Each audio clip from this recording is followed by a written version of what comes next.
Tensions militaires, bras de fer diplomatique et isolement croissant, le Venezuela est à nouveau au cœur de l'actualité internationale. Depuis plusieurs semaines, Washington hausse nettement le ton face au gouvernement de Nicolás Maduro. Les États-Unis ont déployé un porte-avions géant dans les Caraïbes. Ils multiplient les opérations armées contre des navires vénézuéliens et ont même déclaré l'espace aérien autour du pays entièrement fermé. En réaction, Caracas a riposté en retirant leur licence à plusieurs compagnies aériennes internationales, les accusant de participer à un terrorisme d'État piloté par les États-Unis. Résultat, des milliers de passagers bloqués, un pays encore plus isolé et une tension qui monte d'un cran chaque jour. Derrière l'argument américain de lutte contre le narcotrafic, nombreux sont ceux qui voient se dessiner un objectif plus large, celui d'un changement de régime et d'une recomposition de l'influence géopolitique en Amérique latine.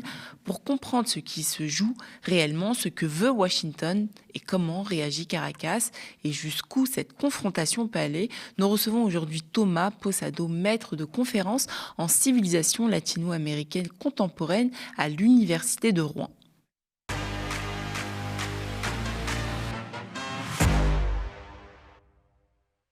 Bonsoir Thomas Posado. Bonsoir. Merci d'être avec nous ce soir et d'avoir accepté notre invitation. Alors, pour commencer, comment est-ce que vous pourriez résumer la situation justement actuelle entre les États-Unis et le Venezuela? Est-ce qu'on est face à une nouvelle crise majeure?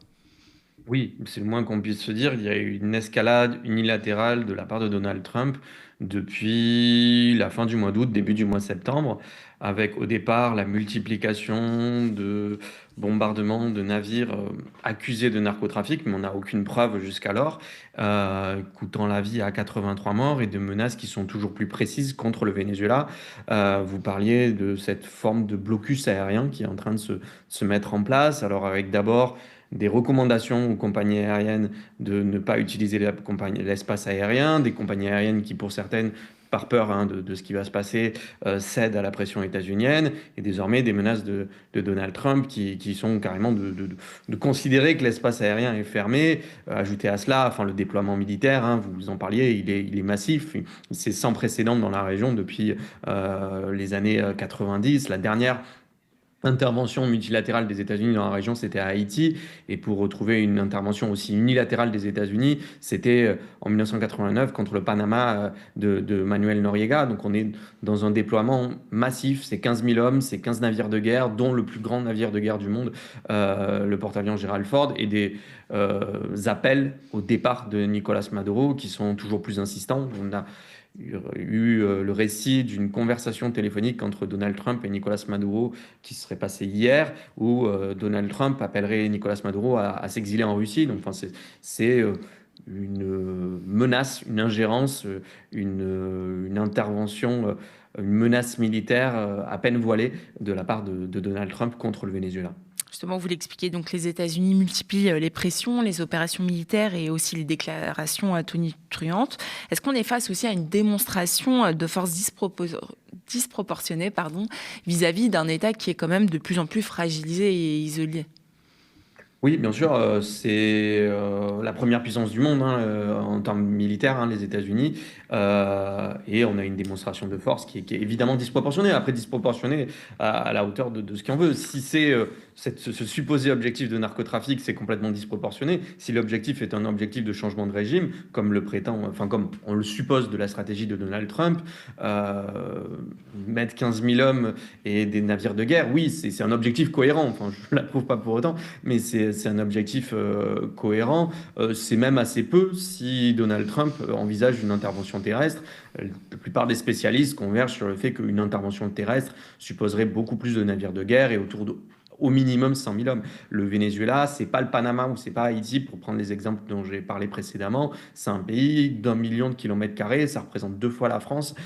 C'est inenvisageable que les États-Unis puissent intervenir militairement au sol avec les troupes qui sont pour l'instant amassées dans la mer des Caraïbes. Par contre, connaissant Donald Trump, connaissant ses pratiques notamment en Iran, on peut de moins en moins exclure l'hypothèse de bombardement aérien sur des sites stratégiques ou l'assassinat de dirigeants vénézuéliens comme ils l'ont déjà fait en Iran au mois de juin dernier ou pendant le premier mandat de Donald Trump.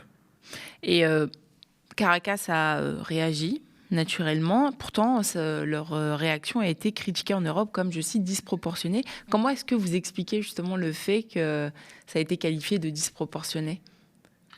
Il y a plusieurs éléments. Enfin, Ouais. la réponse du Venezuela, elle est ambivalente. D'un côté, une volonté d'apaisement. Nicolas Maduro appelle à la paix plusieurs fois. Il proposait le dialogue avec Donald Trump. Enfin, il y a eu cette conversation téléphonique. On sait par des récits du New York Times qu'il aurait même proposé des conditions plus avantageuses aux entreprises états-uniennes contre une levée des menaces militaires. Et d'autre part, il essaye de capitaliser politiquement ces menaces militaires en remobilisant sa base sociale d'un président plutôt impopulaire et autoritaire qu'il est, en se transformant en défenseur de la nation vénézuélienne contre l'impérialisme états-unien. La réaction de l'Europe, elle est aussi ambivalente, c'est-à-dire que traditionnellement, depuis des années, l'Europe n'est pas un acteur majeur dans la région et a une position assez suiviste des États-Unis.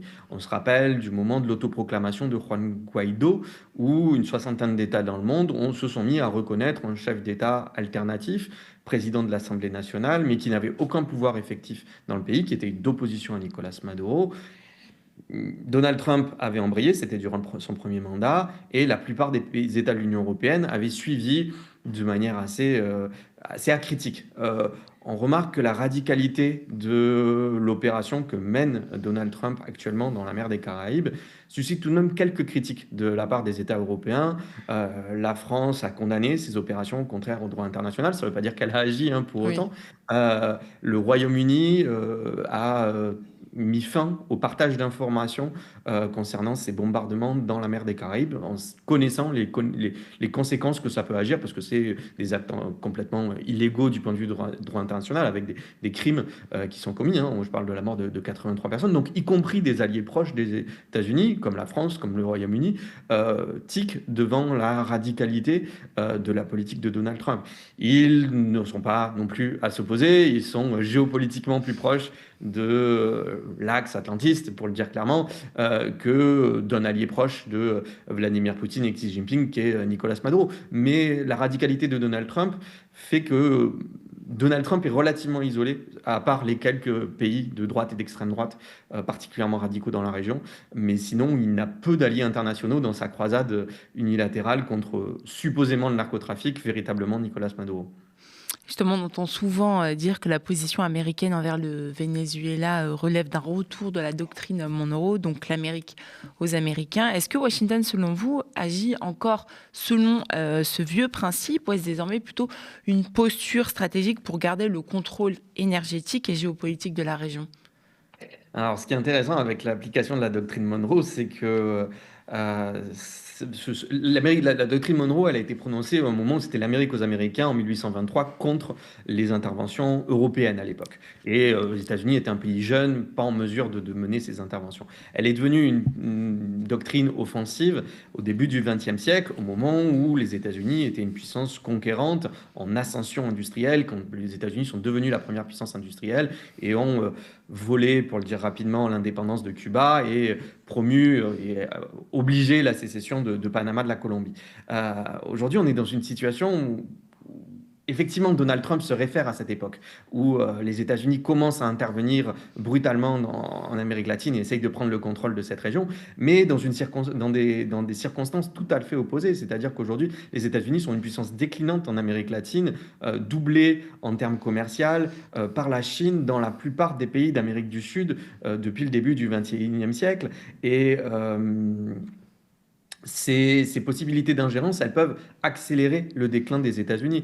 Donald Trump aimerait être les présidents états-uniens du début du XXe siècle, mais ce n'est plus la même période et les menaces d'ingérence qui sont de plus en plus précises en Amérique latine. On a eu ces menaces sur le canal de Panama, obligeant Panama à renégocier l'accord sur le canal, des menaces sur l'immigration à l'égard des pays d'Amérique centrale, un chantage électoral et des ingérences clairement électorales dans le scrutin de mi-mandat en Argentine, là une ingérence dans le scrutin au Honduras ce week-end.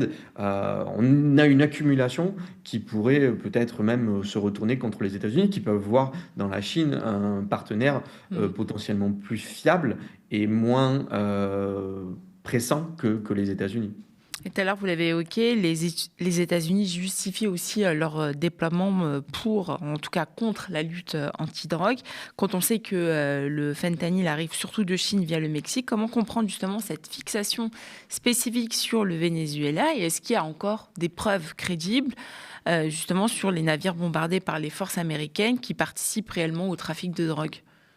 Alors les preuves, on n'en a aucune, puisque justement ces navires sont bombardés et qu'il ne reste plus rien. Le Washington Post révélait ces derniers jours que le premier navire qui a été bombardé, il restait 2 survivants. Il y a eu l'ordre explicite du secrétaire d'État, donc du secrétaire à la défense, enfin à la guerre maintenant, comme il l'appelle, de tuer les 2 survivants. Donc enfin voilà, les preuves, on n'en a aucune. Il y a eu 2 survivants, un Colombien, un Équatorien dans une des frappes mi-octobre. Et l'administration Trump savait les problèmes juridiques que cela posait. Ils les ont extradés en Colombie et en Équateur. Et Colombie et l'Équateur ont été obligés de les relâcher parce qu'il y avait une absence totale de preuves. Concernant le motif du narcotrafic, plus les heures passent, plus on voit à quel point c'est vraiment un prétexte, enfin une supercherie. Non seulement la drogue qui commet le plus de drogue, vous le rappeliez, le fentanyl, ne passe pas du tout par le Venezuela, mais même la drogue dans laquelle le Venezuela a un rôle mineur, la cocaïne, la Colombie voisine étant le premier producteur de drogue, la principale route de la drogue passe par le Pacifique, par l'Équateur, par les côtes pacifiques, remonte la voie terrestre, pas du tout par la voie caribéenne, par le Venezuela, enfin, où de manière marginale, on estime à 8-10% qui pourrait passer par le Venezuela. Donc c'est quelque chose d'absolument mineur. Puis la crédibilité de Donald Trump concernant la lutte contre le narcotrafic, elle s'est encore écornée davantage ce week-end où il a proposé l'amnistie de Juan Orlando Hernández, qui est un ancien président du Honduras, qui a été Oui. condamné à 45 ans de prison par la justice états-unienne pour avoir introduit des tonnes de cocaïne en lien avec le cartel du Sinaloa, donc un des principaux cartels de drogue qui existent dans le monde. Donc, enfin, euh, combattre un pays contre le narcotrafic, mais amnistier un dirigeant qui a été convaincu de narcotrafic et condamné avec un procès, un droit à la défense, un procureur, des preuves, un procès à charge, à décharge, la lisibilité de Donald Trump sur ce sujet est réduite à néant. Justement, vous l'avez un peu évoqué tout à l'heure. Est-ce que le Venezuela, paie aussi le prix de ses alliances donc avec la Russie et la Chine? Est-ce que ce bras de fer n'est pas aussi un avertissement en fait qui est adressé tout simplement à Pékin et Moscou plutôt qu'à Caracas? Oui, sans doute par Venezuela interposé. Oui, cette reprise en main de la région latino-américaine, elle se fait clairement à destination de la Chine. Alors les peuples latino-américains se retrouvent au milieu de ce bras de fer qu'ils n'ont pas demandé. Mais oui, très clairement, le Venezuela est un pays stratégique pour ses ressources de pétrole, même s'il produit beaucoup moins de pétrole qu'auparavant et que les livraisons de pétrole ne sont pas enfin, ce ne sont pas indispensables pour les États-Unis. Les États-Unis arrivent à s'approvisionner en pétrole sur le Venezuela. Maintenant, c'est un point stratégique et sans doute que l'un des aspects qui clive le plus la politique vénézuélienne entre Nicolas Maduro et son opposition, c'est les alliances internationales entre, d'un côté, un camp très atlantiste et d'un côté, un camp très favorable à des alliances avec Moscou et Pékin. Et justement, on a l'impression aussi on a parlé, une crise majeure et qui toucherait aussi davantage les populations les plus vulnérables. Oui, bah, c'est toujours le problème quand des grandes puissances s'affrontent, c'est que c'est toujours les populations civiles qui meurent. Enfin, pareil, Oui. en Ukraine, on le voit au Venezuela. Ces affrontements, ils ont déjà des conséquences dramatiques hein, au Venezuela. Le Venezuela a connu une crise économique d'une ampleur inégalée pour un pays qui n'est pas un pays en guerre. Entre 2014 et 2020, on estime que le PIB a chuté de 74%. Il y a des facteurs multiples à cela. Une politique monétaire mise en place par Chavez et Maduro d'octroi de dollars subventionnés qui a causé la chute de la monnaie vénézuélienne, qui est une des causes, la chute du cours du baril de pétrole, qui est une autre cause, mais une autre des causes, certains économistes estiment que c'est la moitié de l'impact de cette crise, c'est les sanctions états-uniennes, c'est-à-dire que la moitié de la crise économique qu'a connue le Venezuela et de la responsabilité propre de Donald Trump qui a imposé en 2017 et surtout en 2019 une forme d'embargo au départ financier puis devenu pétrolier, qui a fait chuter le nombre de barils exportés du Venezuela vers les États-Unis de plus de 500 000 par jour à zéro en l'espace de quelques semaines. Euh, les États-Unis étaient le principal partenaire commercial du Venezuela jusqu'en 2018, premier fournisseur, premier client, malgré les tensions Ouais. diplomatiques, malgré la progression des parts de marché de la Chine, ce qui est le cas dans toute l'Amérique latine. Euh, Donald Trump a poussé le Venezuela dans les bras de la Chine à ce moment-là, en 2019, en promulguant ces mesures coercitives unilatérales drastiques.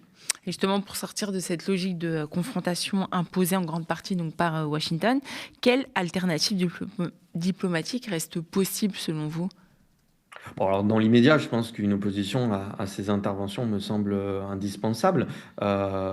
Ces interventions n'amèneront rien de bon au Venezuela. Elles causeront des vies. On sait très bien qu'on ne rétablit pas la démocratie avec des bombes. S'il fallait euh, lire les précédents en Irak, en Afghanistan, ils sont là pour nous le prouver. Euh, la- les objectifs de Donald Trump sont évidemment pas le bonheur du peuple vénézuélien. Je pense qu'on en est tous conscients. Je pense que c'est important de le faire en toute autonomie de Nicolas Maduro, hein, qui s'est éloigné des projets d'émancipation qui étaient ceux de Chavez. euh, qui a opté pour des horizons autoritaires, y compris pour ses opposants de gauche. Donc je pense qu'une opposition totale à ces interventions de Donald Trump en toute autonomie de Nicolas Maduro me semble un point important en témoignant toute notre solidarité au peuple vénézuélien dans les heures difficiles qu'il est en train de vivre. Il y a aussi la Colombie de Gustavo Petro, qui adopte une ligne beaucoup plus indépendante vis-à-vis de Washington. Est-ce que donc Petro a aussi proposé d'être médiateur dans plusieurs crises régionales, y compris celles impliquant Caracas et Washington? Est-ce que la Colombie peut réellement, selon vous, jouer ce rôle, ou est-elle elle-même trop dépendante économiquement et sécuritairement des États-Unis?